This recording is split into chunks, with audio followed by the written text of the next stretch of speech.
Man snatcher! How dare you!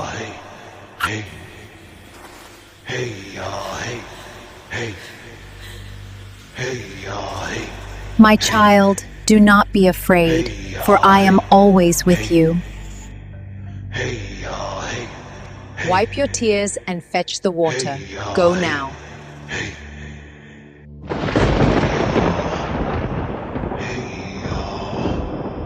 The morning sun cast golden ripples across the sacred river as Ola stood waist-deep in the cool water, her wrapper clinging to her curves like a second skin.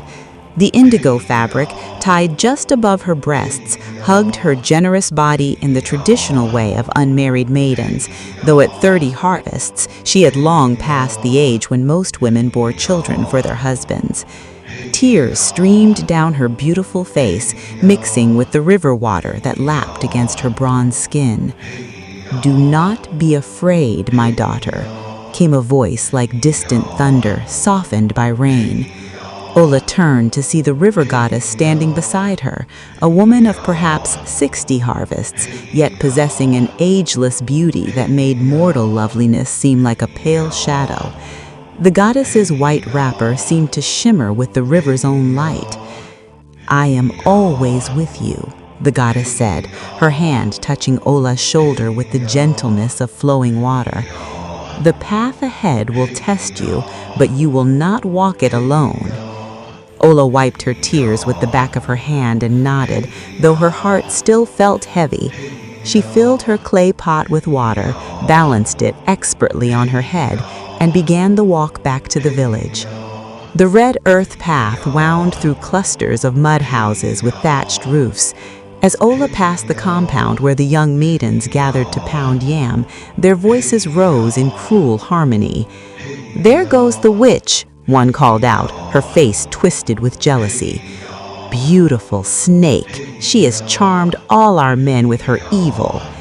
"No decent man looks at us anymore because of her," a third maiden spat, though her own suitor had abandoned her long before Ola's beauty had fully bloomed. Ola kept her eyes forward, her steps steady despite the weight on her head and in her heart. She had heard these words for so many seasons now that they had become like the morning bird song, present but meaningless. What the maiden said held some truth, though not in the way they meant it. Men came from neighboring villages bearing palm wine and yams, kola nuts and cowries, all seeking her hand. Chiefs sent messengers, warriors brought the heads of leopards they had killed.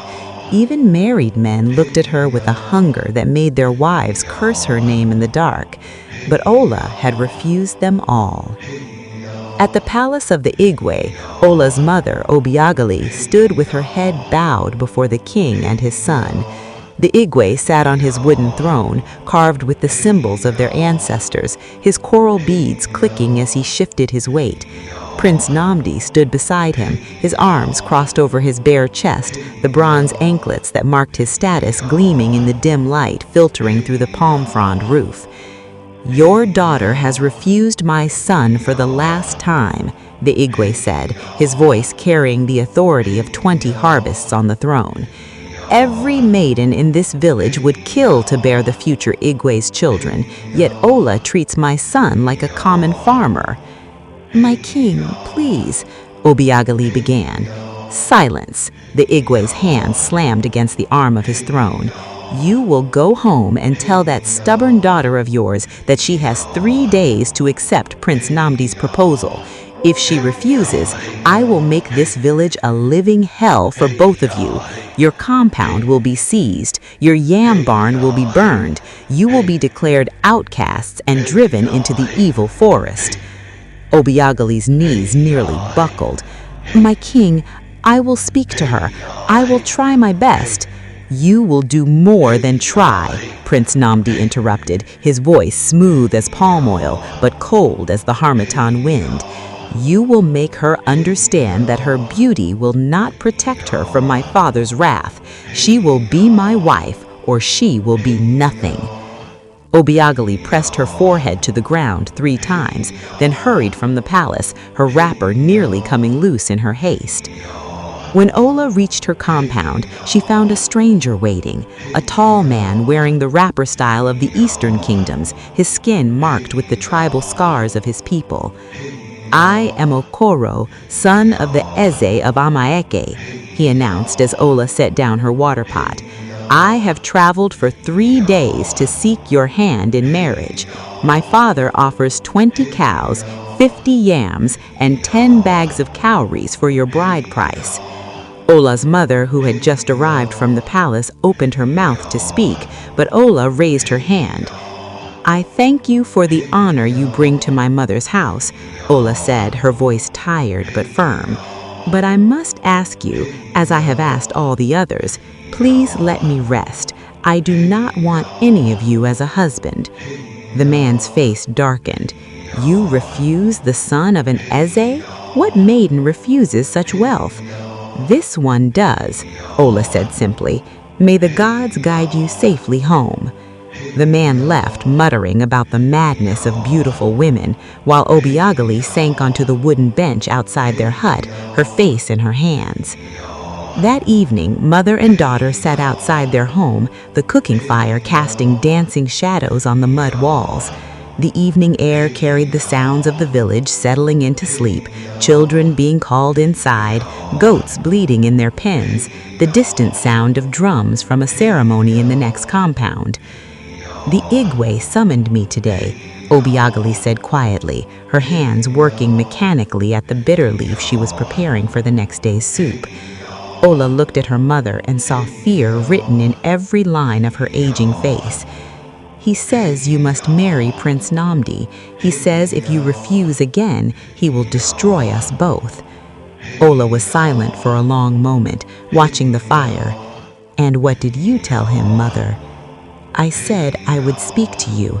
Obiageli's voice broke. "My daughter, please. I know the kind of king we have. He is not a man to make empty threats. Soon he will start planning ways to hurt us. The prince is wealthy. He is the heir to the throne." "And he is arrogant," Ola interrupted softly. "He treats women like property to be acquired. I have seen how he speaks to the palace servants, how he looks at young girls who fetch water. There is no kindness in his eyes, mother, only entitlement." "But you would be queen." "I would be a cage draped in coral beads." Ola turned to face her mother fully. "I do not love him, mother. I feel nothing when I see him except a coldness in my spirit. Is that how a woman should feel about the man who will lie with her, who will father her children?" Obiageli stared at her daughter, speechless. In her own time, love was a luxury few women could afford. Marriage was about alliances, about survival, about securing your place in the world. But looking at Ola's face, so beautiful, so stubborn, so certain, she found she had no words to argue. 2 days passed in tense quiet.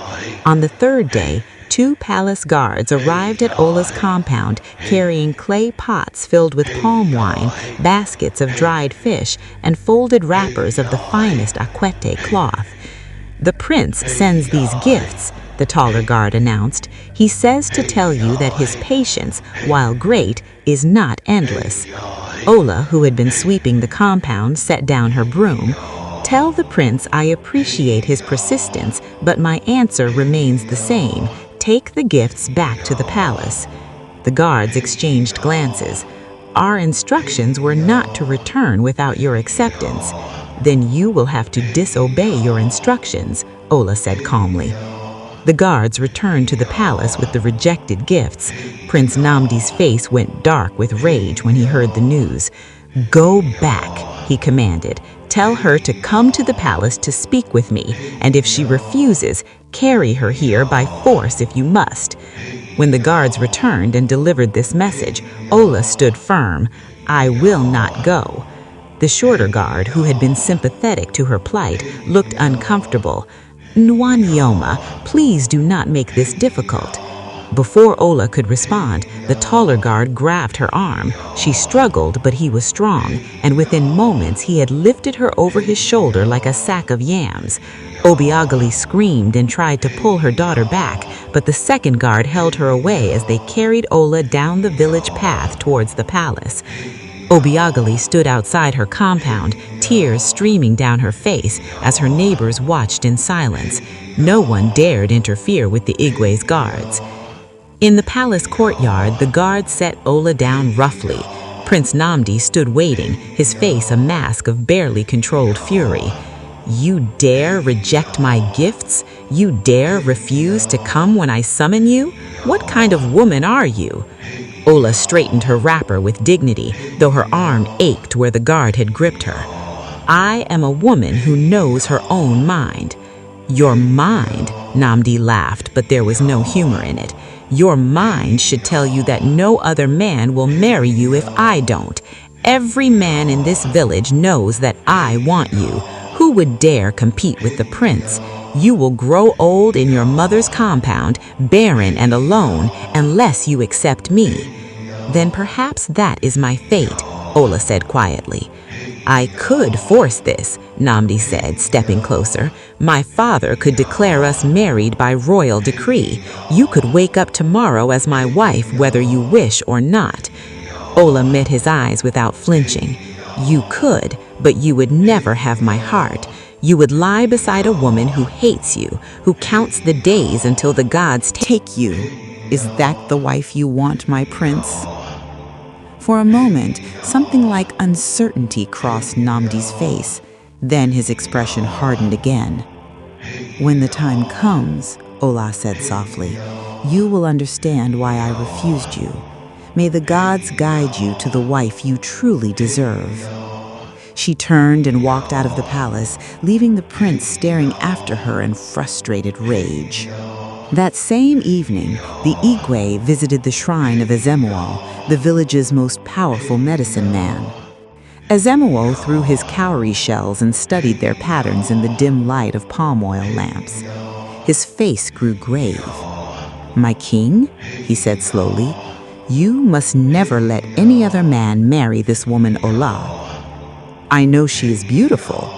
"It is not just her beauty," Ezemuo interrupted, which no one but the priest could do without punishment.